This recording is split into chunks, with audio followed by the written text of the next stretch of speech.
Hello everyone, welcome to Proxy Gyan. मेरा नाम शबाज है दोस्तों। उम्मीद करता हूँ आप सब अच्छे होंगे। तो आज का जो हमारा इम्पोर्टेंट मंथ रहेगा वो सितंबर के बारे में आज हम पढ़ने वाले हैं। जैसे कि आपने देखा होगा कि ईच एंड एवरी मंथ के बारे में हम इन डिटेल डिस्कस करते आ रहे थे।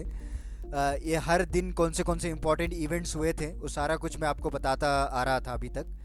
ओके, तो अभी सितंबर मंथ के बारे में डिस्कस करेंगे, क्या क्या अपॉइंटमेंट्स हुए इसमें, क्या क्या एग्रीमेंट साइन किए गए थे, और मिनी फैक्ट जो हर बार हम आखिरी में डिस्कस करते हैं उसके बारे में भी हम चर्चा की जाएगी। तो चलिए आज का लेक्चर हम शुरू करते हैं बिना किसी देरी के। तो शुरू करने से पहले मैं आपको एक छोटा सा रिमाइंडर देना चाहता हूँ दोस्तों, उसके बाद हम हमारे वीडियो को शुरू कर देंगे। ओके, तो चलिए देखते हैं। हाय, दिस इज वेरोनिका। अब आप मेरे साथ one on one zoom session book कर सकते हैं कॉम्पिटिटिव एग्जाम काउंसलिंग के लिए। जिस तरह आपके बहुत सवाल रहते हैं कि कॉम्पिटिटिव एग्जाम्स के लिए क्या ऑप्शनल लिया जाए, आंसर राइटिंग कैसे किया जाए, उसके लिए मैं आपको काउंसलिंग दूंगी आपके पर्सनल स्ट्रेंथ्स और वीकनेस पे based. So see you there only on proxygyan.com। Thank you. तो जैसा कि आप सभी लोगों ने देखा, हमारे जो एक्सपर्ट एजुकेटर है वेरोनिका जी, उनके द्वारा आपको एग्जामिनेशन काउंसलिंग प्रोवाइड की जाएगी दोस्तों। हमारे वेबसाइट को विज़िट कीजिए www.proxygyan.com।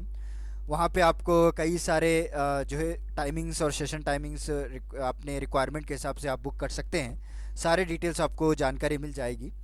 एक वेरी इंपॉर्टेंट काउंसलिंग है दोस्तों, क्योंकि एग्जामिनेशन को किस तरह से अप्रोच किया जाए और क्या क्या स्ट्रैटेजी फॉलो करने पर आप अपने टाइम को भी सेव कर सकते हैं और ज़्यादा से ज़्यादा नॉलेज और कौन से बुक्स पढ़ना है, सारा कुछ आपको डिटेल्स में बताया जाएगा। Okay, based on your personal strength and weakness, जैसे हमारे वेरोनिका जी अभी बता रहे थे। ओके, तो आज ही विजिट कीजिए हमारे वेबसाइट को, सारे डिटेल्स को जान लीजिए और अपने रिक्वायरमेंट के हिसाब से आप अपने सेशन को बुक कर सकते हैं।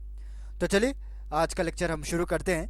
तो इकोनॉमिक्स की कैटेगरी की बात करें तो पहले सितंबर के दिन सुप्रीम कोर्ट ने जितने भी टेलीकॉम कंपनीज हैं, जैसे कि जियो, एयरटेल, वोडाफोन, उनके अभी तो आइडिया, वोडाफोन एक हो गए हैं। ओके, तो इन सारे लोगों को डायरेक्ट किया है कि आप जितने भी एजीआर ड्यूस हैं, यानी एडजस्टेड ग्रॉस रेवेन्यू ड्यूस, वो आपको विद इन 10 ईयर्स में पे करना पड़ेगा। ओके, तो इनिशियली जो 10% उनका ड्यूस है वो अभी इसी साल आई थिंक 31 मार्च तक उनको टाइम दिया गया था। बट एनी हाउ जितने भी रिमाइनिंग ड्यूस है within 10 years they have to clear it out. Okay, so 28 सितंबर की बात करें तो पीडी वगेला, जिनको एक ट्राई चीफ अपॉइंट किया गया है दोस्तों, वेरी इंपॉर्टेंट अपॉइंटमेंट है, आपको डायरेक्टली एग्जाम में पूछ सकते हैं। Telecom regulatory authority of India के जो चीफ हैं अभी प्रेजेंट चीफ, उनका नाम पीडी वगेला है।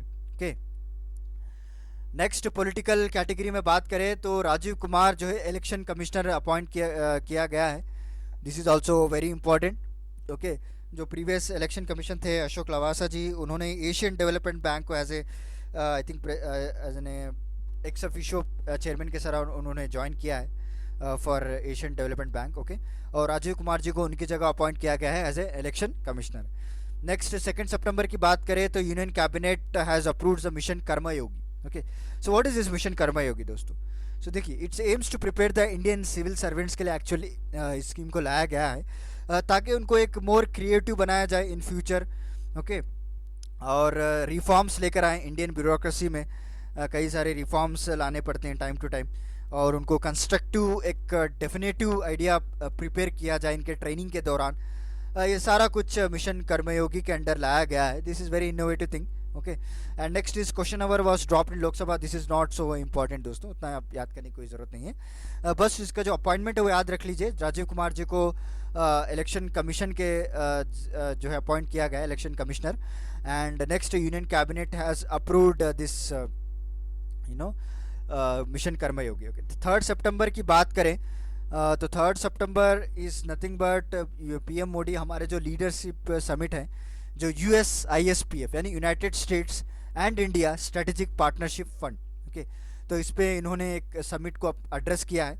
बेसिकली ये जो पार्टनरशिप स्ट्रेटजी है वो प्रिपेयर की गई थी ताकि आपस में जो उसको अपॉइंट किया जाए, इज़ नथिंग बट आपस में एम्प्लॉयमेंट अपॉर्चुनिटीज़ को क्रिएट किया जाए और जितने भी इनोवेटिव आइडियाज़ है वो शेयर किया जाए। And one more thing I wanted to correct that one, जो मैं आपको अशोक लवासा बताया था, right? He has appointed as ex officio chairman of ADB. Now he is appointed as a president of ADB Bank. Okay, and he is a chairperson of the ADB board of director also. Okay, so not ex officio chairperson, is a chairperson of ADB of board of director and president of ADB bank, Asian Development Bank. तो उन्होंने यहाँ पे resign करके वहाँ पे join कर लिया है, तो उनकी जगह जो वैकेंसी हुई थी तो राजीव कुमार जी को अपॉइंट किया गया था. Okay, my mistake. तो हम US इंडिया स्ट्रेटेजिक पार्टनरशिप के बारे में बात कर रहे थे. तो ये प्लेटफॉर्म है लोगों दोनों कंट्रीज़ के बीच में एम्प्लॉयमेंट जनरेशन करने का और इनोवेटिव आइडियाज़ को, जितने भी टेक्नोलॉजिकल इंफॉर्मेशन है आपस में लोग शेयर करते हैं. And next one of the important thing is centre bans the printing of calendars and diaries. Okay, और 4 सितंबर की बात करें तो इंडिया और रशिया एक डील साइन करते हैं दोस्तों ओवर AK-203 राइफल. ओके, सो AK-203 राइफल हम रशिया से परचेस करते हैं, तो इसके लिए एक हिस्टोरिक डील साइन की गई थी दोनों के बीच में. एंड नेक्स्ट 9 सितंबर की बात करें तो चाइनीज़ आर्मी ने पैंगसो लेक जो है वहाँ पे नॉर्थ बैंक में एक वहाँ की जो आर्मी है पैंगसो लेक्स के नॉर्थ बैंक को डेवलप किया है उधर. नेक्स्ट 10 सितंबर की बात करें तो 5 Rafale jets inducted into the IAF. अगर आपने मेरा पिछले लेक्चर देखा होगा तो अम्बाला में एयरबेस पे हमारे जो फर्स्ट ऑर्डर था राफेल जेट्स का वो हमने रिसीव कर लिया है. और नाउ 10 सितंबर में हमने हमारे इंडियन एयरफोर्स को भी इंडक्ट भी कर लिया गया. ओके, एंड नेक्स्ट प्रधानमंत्री मोदी जी ने 20,000 जो करोड़ का एक पैकेज स्कीम निकाला था for fishery sectors. Right, this is also the part of stimulus package scheme. And next 11 सितंबर की बात करें तो PM केयर फंड्स जो निकाला गया था due to this ongoing pandemic, उसको टैकल करने के लिए कई सारे फंडिंग प्रोवाइड की गई थी through various organisation, various celebrities. यहाँ पे आप डोनेट कर सकते हैं, तो इसको FCRA से एग्जेम्प्ट कर दिया गया है दोस्तों.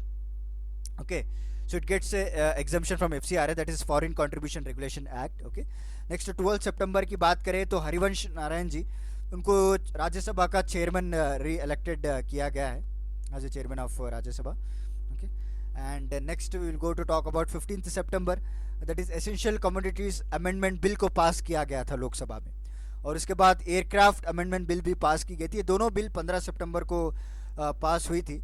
एयरक्राफ्ट अमेंडमेंट बिल के बारे में मैंने इन डिटेल जानकारी आपको दी है. आप सभी लोग जानते हैं कि हमारा एविएशन कोर्स चालू किया था, उसमें मैंने सारे एविएशन टर्मिनोलॉजीज़ जो कि एयरपोर्ट अथॉरिटी ऑफ इंडिया के एग्जामिनेशन के वेरी इंपॉर्टेंट है, और उसमें हमने कई सारे गवर्नमेंट पॉलिसीज़ को भी डिस्कस किया था. उसमें मैं एक वीडियो लेकर आया था एयरक्राफ्ट अमेंडमेंट बिल के बारे में. ओके, अभी तक आपने नहीं देखा है तो इन डिटेल जानकारी मैंने इसमें प्रोवाइड की है. तो 16 सितंबर की बात करें तो टाटा ग्रुप ने इसको जो न्यू पार्लियामेंट बिल्डिंग का जो प्रोजेक्ट है उसका कॉन्ट्रैक्ट टाटा ग्रुप को दिया गया था दोस्तों. Okay, this is also very important. हमने कई 2-3 लेक्चर्स में पढ़ते आ रहे थे, जो सेंट्रल विस्टा प्रोजेक्ट था उसको स्टे लगाने के लिए सुप्रीम कोर्ट में एक प्लिया फॉर्म किया गया था, बट उसको रिजेक्ट कर दिया. और इसके बाद एनवायरमेंट मिनिस्ट्री ने उस प्रोजेक्ट को क्लियरेंस भी दे दिया था. एंड फाइनली इस प्रोजेक्ट को बनाने के लिए टाटा ग्रुप को अवार्ड किया गया था थ्रू बिडिंग. ओके, उसके बाद पार्लियामेंट में एक बिल पास होती है जिसमें जितने भी MPs हैं, ओके, उनके सैलरीज 30% कट कर दिए जाएंगे दोस्तों फॉर ईयर. वो 18 सितंबर को पास किया गया था. 19 सितंबर की बात करें तो सॉरी दोस्तों, थोड़ा डिस्टर्बेंस हो रहा होगा आपको क्योंकि यहाँ पे एक एयर बेस है, वहाँ पे ट्रेनिंग चलती रहती है हमेशा. ओके, तो राज्यसभा ने एक हेल्थ वर्कर्स को प्रोटेक्ट करने की बिल पास की गई थी, क्योंकि आप सभी लोग जानते हैं किस तरह से ऑनगोइंग पैंडमिक की वजह से जो हेल्थ वर्कर्स के ऊपर अटैक किए जा रहे थे थ्रू कॉमन पब्लिक. राइट, उनके एसेट्स को डैमेज किया जा रहा था, उनके व्हीकल्स को, और उनको थ्रेटनिंग की जा रही थी. तो अगर कोई इस तरह से करे तो उनको नॉन बेलेबल ऑफेंस के तहत इनको चार्ज किया जाएगा. ओके, तो ये बिल पास हुई थी 19 सितंबर को. नेक्स्ट राज्यसभा ने 3 फॉर्म बिल्स को भी पास किया गया था 20 सितंबर. Okay, this is also very one of the more historic decision आप कह सकते हैं, क्योंकि आज तक भी आपको कई सारे फार्मर प्रोटेस्ट आपको देखने को मिलेंगे दिल्ली में. ओके, तो नेक्स्ट बात की जाए तो गवर्नमेंट ने 2.6% का हाइक किया है इन MSP फॉर वीट. ओके, जितना भी गेहूँ है उसमें आपको 2.6% का हाइक मिलेगा. और पार्लियामेंट ने इंसॉल्वेंसी बैंक्रप्सी कोड को जो नया अमेंडमेंट लाया गया था उसको पास कर दिया गया 21 सितंबर को.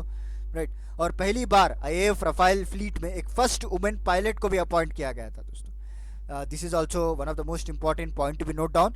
अब हमारे जो इंडियन एयरफोर्स के राफेल फ्लीट में आपको वुमेन पायलट भी देखने को मिलेगी.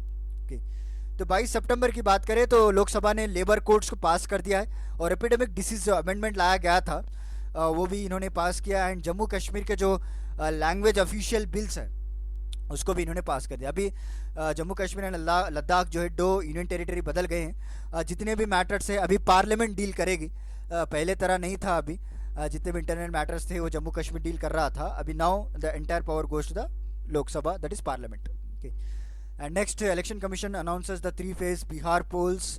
ये इतना इम्पोर्टेंट नहीं है, this is very important. So PM Modi address UN General Assembly and pitches for the larger role for India at UN.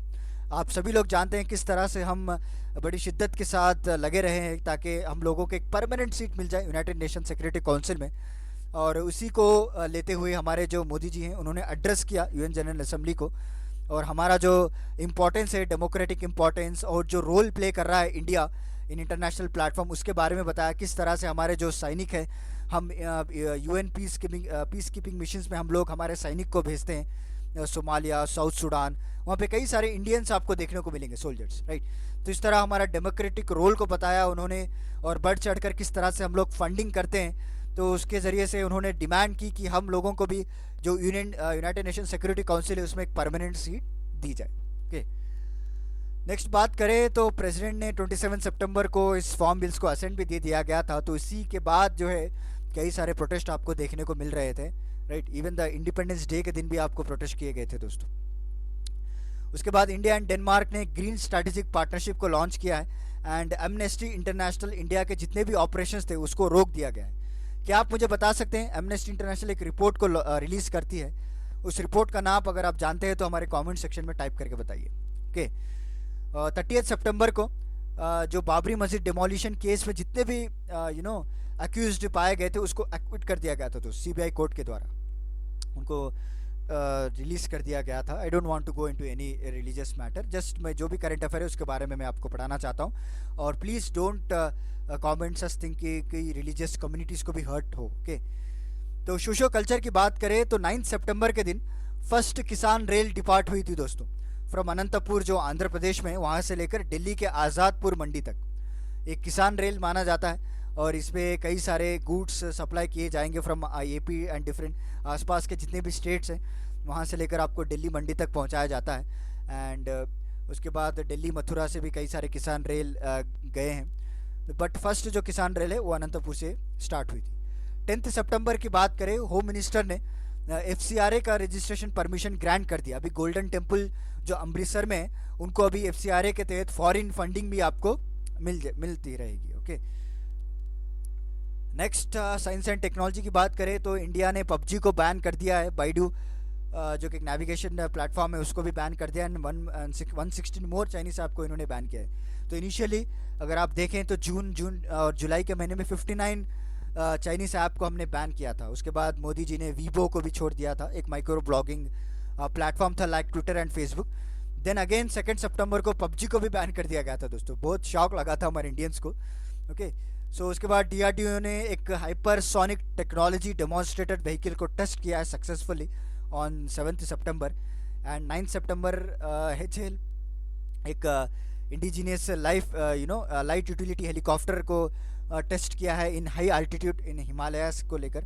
Okay, and 17 सितंबर की बात की जाए तो रशिया और इंडिया के बीच में 2 एग्रीमेंट साइन होता है फॉर स्पुतनिक वी वैक्सीन। आप सभी लोग जानते हैं कि स्पुतनिक वी वैक्सीन जो डेवलप किया गया था रशिया के द्वारा, और आपने न्यूज़ में भी देखा होगा कि हमारे जो वहाँ के व्लादिमीर पुतिन थे उनको पहले इंजेक्ट किया गया था, उनके डॉटर को भी कई सारे ऐसे न्यूज़ चैनल्स में दिखाया गया था, राइट। तो उन दोनों के बीच में इस वैक्सीन को एक्सपोर्ट इंपोर्ट को लेकर एक एग्रीमेंट भी साइन की गई थी। और पहली बार जो फर्स्ट क्रिस्पर टेस्ट था टाटा ग्रुप के द्वारा अनवील किया गया था हमारे इंडिया में 19 सितंबर को, कि आप क्रिस्पर टेक्नोलॉजी को यूज़ करके कोविड-19 को टैकल कर सकते हैं, उनके जो DNA है उसको स्टडी कर पा सकते हैं आप। ओके, नेक्स्ट DRDO ने first laser guided anti tank missile को जो है टेस्ट किया है, not first, it's a fire laser. Okay, 23 सितंबर को जो गाइडेड एंटी टैंक मिसाइल है वो लेज़र गाइडेड रहेगी आपको। ओके, निशाना छूटेगा नहीं इस बार अगर लगेगा। नेक्स्ट 25 सितंबर की बात करें तो सेंटर ने 670 इलेक्ट्रिक बसेस को सैंक्शन किया है। उसके साथ आपको 241 चार्जिंग स्टेशन को भी लगाया गया था। और डिफेंस मिनिस्ट्री ने 2300 करोड़ की डील को अप्रूव किया है। INS विराट जब अलंग यार्ड में रीच हुआ था, ओके, दोनों के बीच में एक डील साइन की गई थी जो कि जिसका वर्थ था 2300 crore. This is about science and technology. India ने पहली बार पबजी को बैन किया और डीआरडीओ ने हाइपरसोनिक टेक्नोलॉजी डेमोन्स्ट्रेटेड व्हीकल को टेस्ट किया। एचएएल ने येल्यू है जो लाइट यूटिलिटी हेलीकॉप्टर है उसको हाई एल्टीट्यूड पे ट्रायल किया गया था, और रशिया और इंडिया को बीच लेकर Sputnik V vaccine ink pact हुआ था, राइट, एग्रीमेंट हुई थी एक्सपोर्ट के लिए। नेक्स्ट जो फर्स्ट क्रिस्पर टेक्नोलॉजी है जिसको आप कोविड-19 कोरोना वायरस के पैंडमिक में भी आप यूज़ कर सकते हैं for testing and for DNA studying. ये पहली बार अनवील किया गया था टाटा ग्रुप के द्वारा, राइट। उसके बाद डीआरडीओ ने एक laser guided anti tank missile को भी टेस्ट किया। Next we will talk about the mission Karmayogi दोस्तों, ओके। तो जैसे मैंने आपको पहले स्लाइड में ही बताया था, एक बिगेस्ट ब्यूरोक्रेटिक रिफॉर्म इनिशिएटिव लाया गया था ताकि जो हमारे सिविल सर्वेंट्स हैं उनमें कई तरह के creative, constructive, imaginative, okay, professional, ये सारा कुछ रिफॉर्म्स लाया जाए उनके well they are undergoing any training programmes, okay. इसके तहत ये स्कीम लाई गई थी हमारे मोदी जी के द्वारा, ताकि आगे चलकर जब एक ग्राउंड में काम करें, जब एक फील्ड वर्क में काम करें, उनको जो है एक प्लेटफॉर्म मिले, अपने जितने भी एक्टिविटीज़, जो क्रिएटिव एक्टिविटीज़ सीख कर आए हैं अपने ट्रेनिंग में, वहाँ पे वो इम्प्लीमेंट कर सकें। तो this is about today's lecture.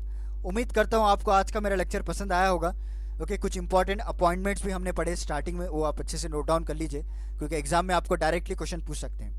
तो चलिए फिर मिलता हूँ मैं आपको अगले लेक्चर के साथ कुछ इंटरेस्टिंग टॉपिक के साथ। तब तक के लिए धन्यवाद दोस्तों।